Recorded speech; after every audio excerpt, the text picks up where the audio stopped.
हाल की बात कही है कि इंसान की समझ सिर्फ इतनी है कि उसे जानवर बोलो तो नाराज हो जाता है और शेर बोलो तो खुश हो जाता है, जबकि शेर भी एक जानवर का ही नाम है।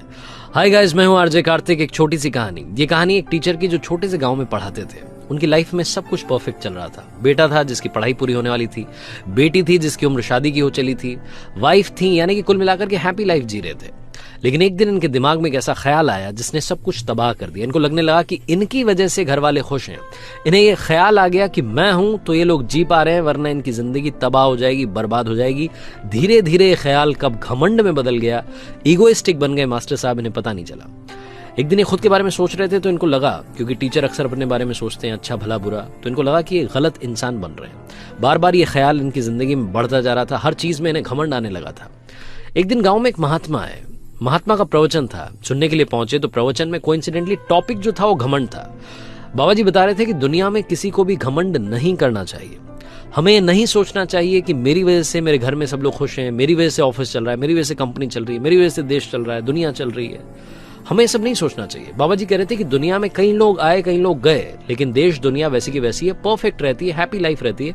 कभी कभी चुनौतियां आ भी जाती हैं, लेकिन हमें ये सोचना बंद करना चाहिए, क्योंकि घमंड राजा रावण का भी नहीं चला। बाबा जी ने अपनी बात पूरी की। प्रवचन खत्म हुआ तो ये मास्टर साहब पहुंचे और जाकर के बोले कि महाराज, बड़ा अच्छा लगा। आज आपका जो टॉपिक था कोइंसिडेंटली वही था जिसके बारे में मैं परेशान हूं। मुझे ऐसा लग रहा है कि मैं घमंडी हो गया हूं, ईगोइस्टिक हो गया हूं। तो बोले कि क्या सवाल है आपका, मुझसे पूछिए क्या बात है।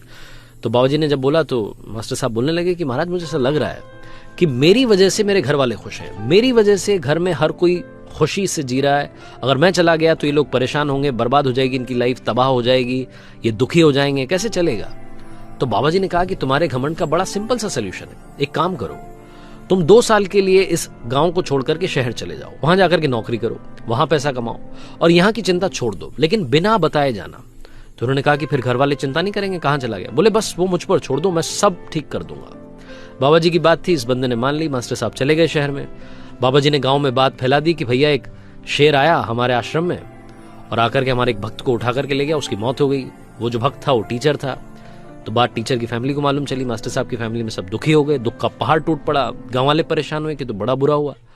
लेकिन गांव वालों ने कहा कि आप भाभी जी चिंता मत कीजिए, बच्चों से कहा कि आप परेशान मत होइए, सब कुछ ठीक कर देंगे। गांव वालों ने पैसा इकट्ठा किया और बेटी की शादी करवा दी। मास्टर साहब की बेटी की शादी धूमधाम से हो गई।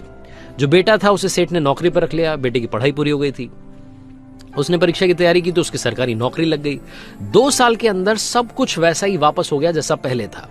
2 साल के बाद में मास्टर साहब वापस शहर से आते हैं अपने गांव में और आकर के देखते हैं कि उनके घर में खुशी का माहौल है, सब कुछ ठीक चल रहा है। घर वाले उस संकट से उबर चुके थे।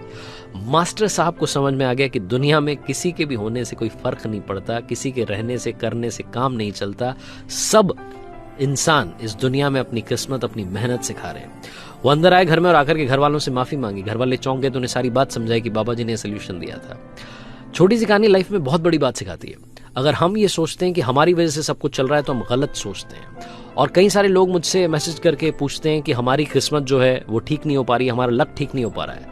तो मैं आप लोगों को बोलना चाहता हूं कि लाइफ में किस्मत का भी मिलता है, मेहनत का भी मिलता है। किस्मत को हम बदल सकते हैं अगर हम अपने कर्म बदल दें।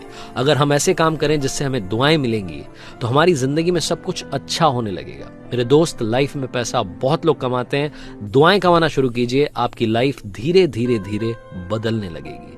अच्छा काम करेंगे तो अच्छा रिजल्ट मिलेगा। आरजे कार्तिक एक बार फिर कहेगा, ऊपर वाले के आशीर्वाद